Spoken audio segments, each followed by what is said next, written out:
Hello, it's Ken Penrose to continue with Ted Swain, who was an engine cleaner and a fireman on the southern region. And Ted was just telling us about an attempt at a speed record. So could you just tell us about that then, Ted? Attempted fast time anyway. Fast time. Not a speed record, but fast time. They reckon that we had just about broken it, but whether or not we had, we don't really know. You know, you have youngsters there with watches, and instead of having stopwatches, And that was with 73 117. And that was your favourite Loco, wasn't it? That was a good standard. A standard. That used to go. And you were saying that you went so fast out of the station. Which station was it? Which was it? Waterloo you went out of? We went out of Waterloo. We went out of the station so fast. The banking Loco. The banker thought we had a diesel on the front. And he couldn't catch you? He couldn't catch us because basically what I'd done before we'd left the actual Loco, I'd made sure the steam sands were working. Yeah. That's front wheel and the back of the wheel. Yeah. So that when we dropped in on the train, we left a little trail of sand, but you come out on exactly the same line as you go in on. Yeah. So there was nothing else due to use those lines at that particular time. We was the only engine that used it. So we had a good grip on the line that when we were out. They just couldn't catch us up.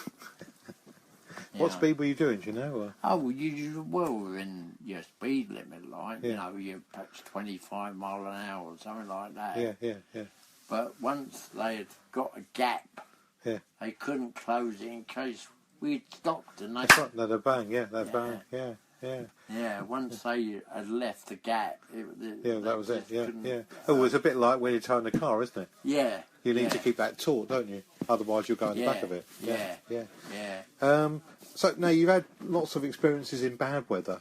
Snow and flood. Basically, fog was at the bad place we had was coming up one day with the Tavy. That was return of the 539.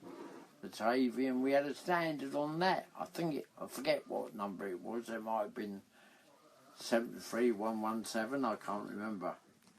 And we've got up to Walton Thames, and as we're coming up on the local line, it is a freight train. So naturally, you keep your head in on the driver's side just in case.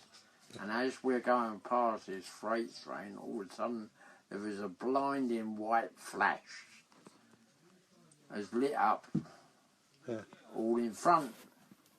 So we don't know what it is. So we're going a bit further up the line. We're now going past the starting signal, the end of the platform at Walton Thames on the London Up line. Yeah. And as we go underneath, we just see the signal drop down for danger. Right. So, of course, we're doing, I suppose, about 40, 45 mile an hour.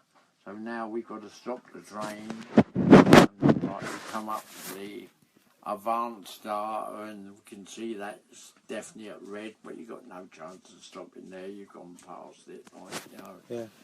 And I suppose we went by it, perhaps 100 yards, something like that. Eventually stopped. So, now I've got to get out and get back to a signal cabin's telephone. Yeah. And so I get back, I phone up the signalman, so he said, you just had a collision. I said, oh yeah. I said, well, what's happening? So he said, he had a horse box door open just as you went by. He said, you know the main bar? Well, I'm not joking, it was like that, the main bar. Yeah, sort of, yeah. And that was bent U-shape. Oh. When we found it, that was laying on the deck. Yeah. Wrapped round one of our brake handles, they got up there. And but round every so often touching the third railing, Oh, right now, all up. Yeah. So of course, with nothing, we've got to try and get it off, away from the train. The guard come up, so he said, "What's the matter?" So I said, "Look, oh bloody hell, what are we going to do?" And he walked on the other side and he found some old wood. Yeah. Green, you know, they cut the trees, like, Yeah, you yeah, know, so yeah. he said, "Well, if you use that a little bit," Yeah. he said, "there's a bit of dry wood there as well, some blanks," he said, "so it's not too wet, we can use that, put that on the third rail and leave the rest of it off," and this is what we've done. We got it clear, got it eventually onto the up local, and put it up the bank there. Yeah. So we've gone back again to phone, see if we can watch from the phone box. So I said, "All clear now." "Right," he said, "let your guard get back to the back," he said, "and off you go," because we couldn't see him. No. So we said, "Right, we'll give you what's name." I said, "to let us know you're there," Yeah. because it's a fully fitted freight train. Yeah. Just give us a little signal. twist on Yeah, the old yeah. brake from your cabin Yeah. to let us know you're back. So that's what you done. So then we was away and off we go back to no one else then. Yeah. But oh dearie me, it was. You got up to Wimbledon station and you went out over the East Putney line. Right. Yeah. So thick fog all the way. You couldn't see a hand in front of you, literally. And then down to through Wandsworth Road, Clapham Junction, and up to Nine Elms, and into the yard there. So eventually they built a crossover from the main line into the yard direct, so that saved you going all the way around the East Putney line, you know. But of course that took them time to do. And also they took out one of the, there used to be an up line and a down line either side of the railway. They took out one of them, and so you only had like, one was a dual way. And I think that's all they got nowadays. And up and down referring to London, wasn't it? Yeah. Well, the line like on the, as you come down here on the left hand side was towards London, and the one on the right hand side as you come down, it was to like Wimbledon or places like that. Like, you know, Because they used to call them up and down, didn't they? Yeah. So, and you've experienced some bad snow at times, and then freezing in your car cab. In Exmouth, Devon, when the bad winter was 62, 63, we left Exmouth approximately 7:10 in the morning, I think it was, we used to leave. And you go over with two coaches. You would go into Tipton, St John's. And you leave Exmouth, and the next stop was Littleham. And then Budley Salden, East Budley, and then you done Newton, Popperford, Tipton, St John's. And that was the junction for the trains coming from Ottery, St Mary and Sidmouth Junction on the main line to Sidmouth. Right. So when we got to Tipton, St John's, there's not a footprint on the station. And there should have been two trains between us getting there.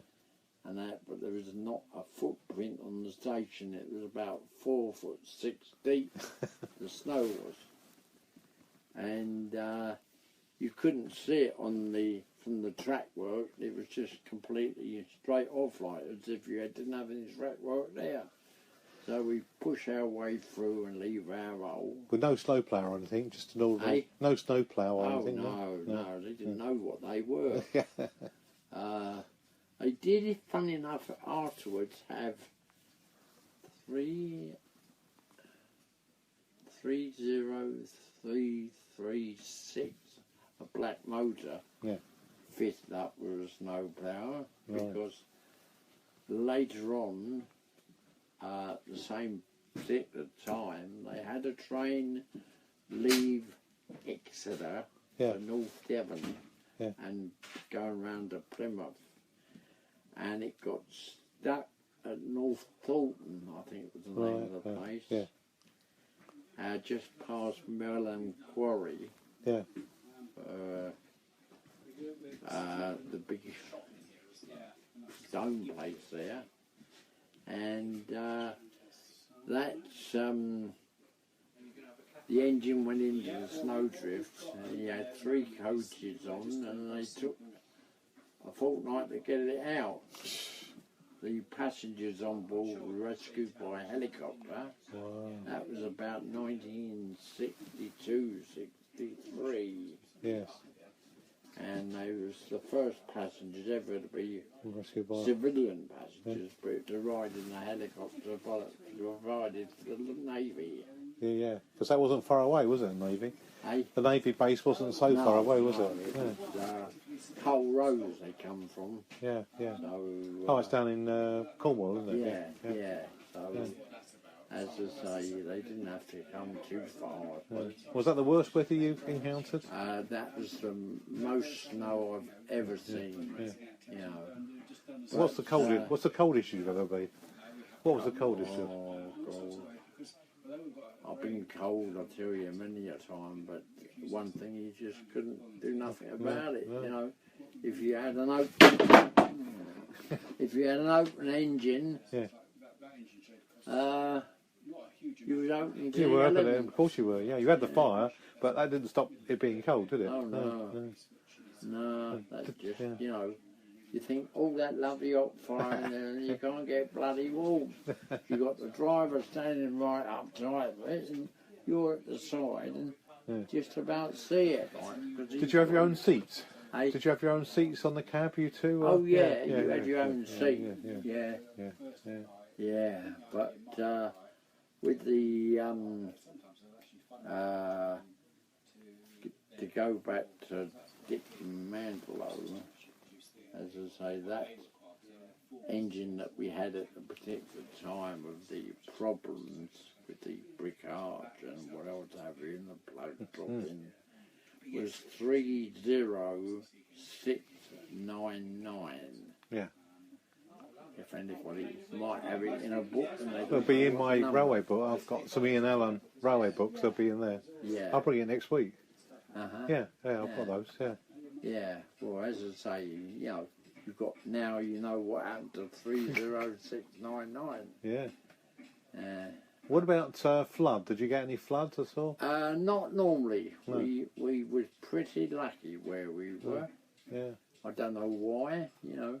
Yeah. I can't recall any of the lines being flood-ridden down there.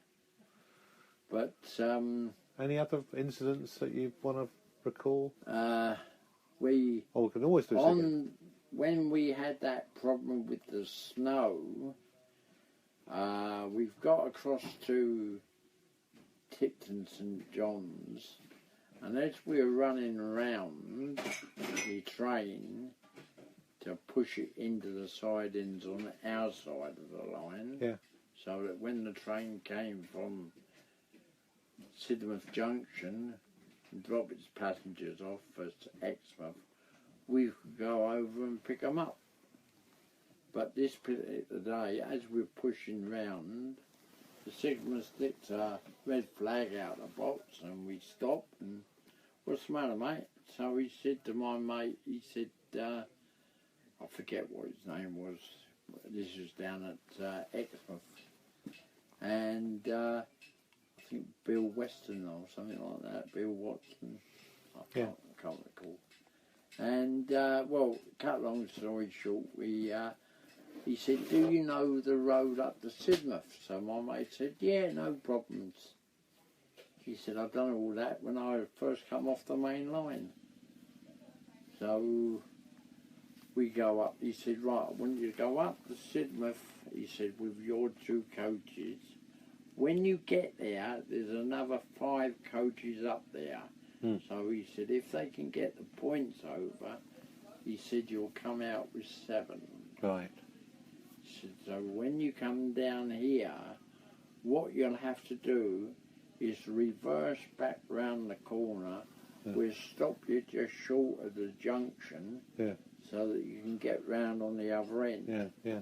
So, righto. So that was all right. We come down, we push back, stop, uncouple, run round the train. So you get down the other end, we got 2.5 inches to get past the train. Yeah. Literally 2.5 2.5 inches, wow. Yeah, which wasn't a lot. It's not a lot. And we got past and coming back in and hooked up. So they given us the tip out the signal box, and off we go to Exmouth. When we got to Exmouth, the passengers, I'm hooking and that, they were coming up, there were firemen, £1/crown, 2 bob bit. Drivers are getting all the notes. I never got one. Oh. You know, so when I got back on the engine light, he said, busy old day that, wasn't it? So of course he brings out a wad of notes. Yeah, and you got the small change. I said, I never got any notes. Oh, well, they didn't want to know you. You're only the fireman. Yeah, well, that's classic. You're only the fireman. Yeah, you're only the fireman. If you were to write a book, you could actually call it that. Only the fireman. ... Couldn't you? Yeah. So as I say, that was towards the end of me spell with British Railways there, because not long afterwards they put the diesels in. Yeah. That was what, 63, 62, 63 was the bad winter.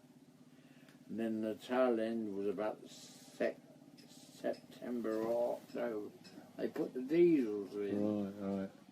So that was the end of steam then.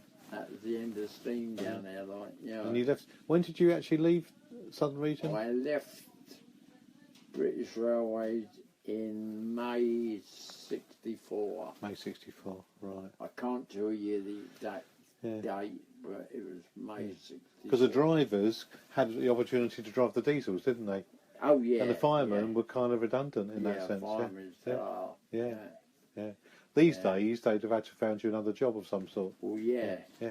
Well, I mean, now, you'd have gone out, you know, initially as a second man, but to learn the job. That's right, Things are very different then. Whereas then they didn't need no extra, you know, and they was doing away with branch lines, so they had extra staff there they didn't need. Yeah, that's right. You know. But, now we could do with the branch lines back, couldn't we? Hey? Now we could do with the branch lines back. Oh, yeah.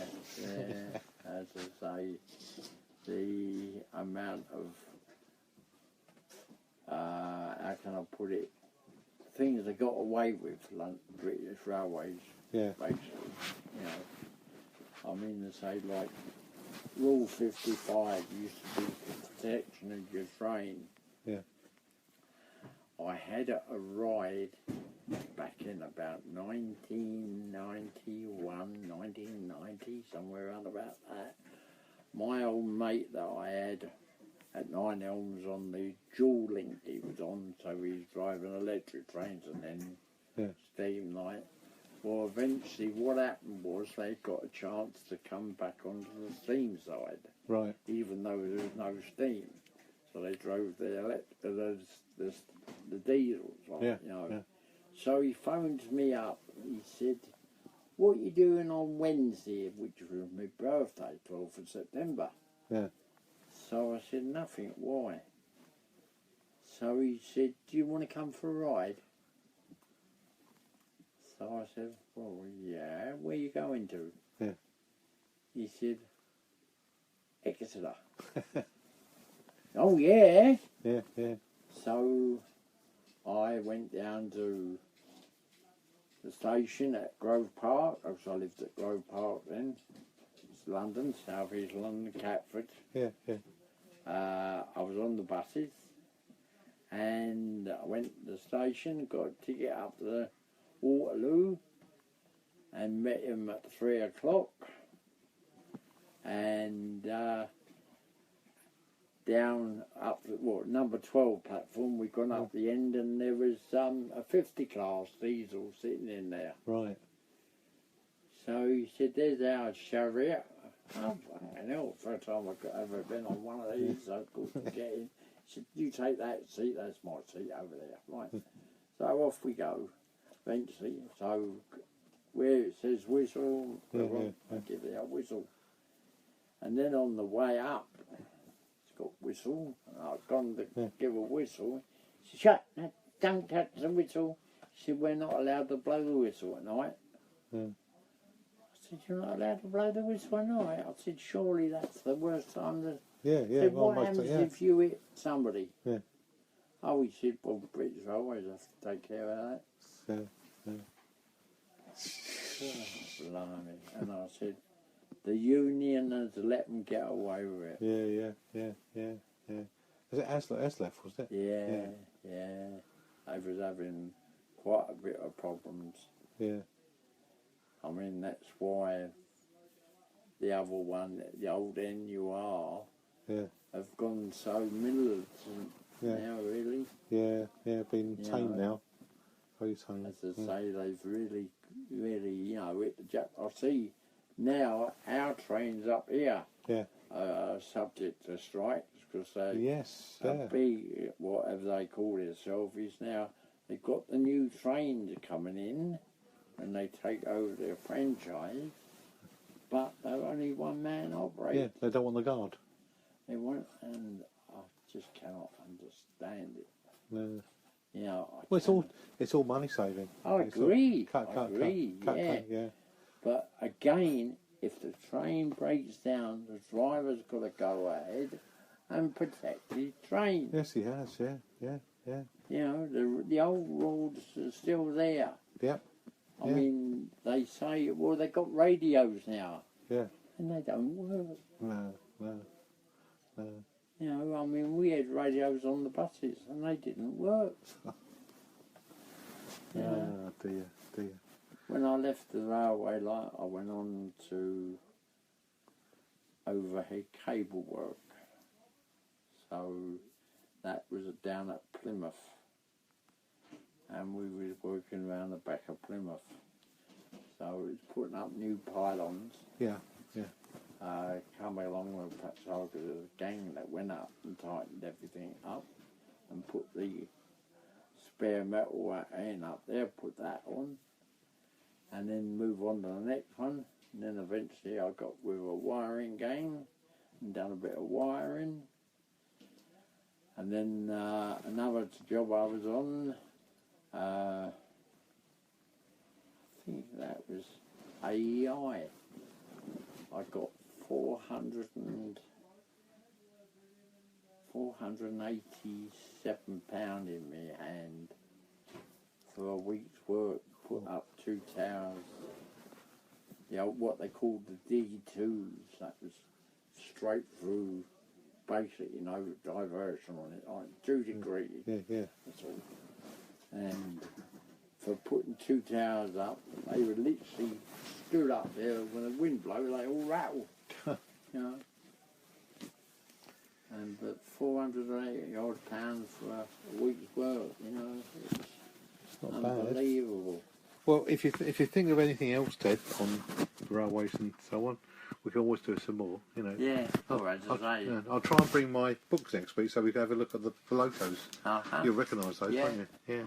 Well, thanks very much, Ted. And I'll hopefully get you a copy of a CD. Can you play a CD on? Can you play CDs? Well, I'll find a way of doing it. On your you can do it on your laptop. I've got a little machine where I can put a CD on and take a film on it or something. Yeah. I'm sure you can. Sure, you'll find a way anyway to do it. I'll do that, and sometime I'll get it all transcribed.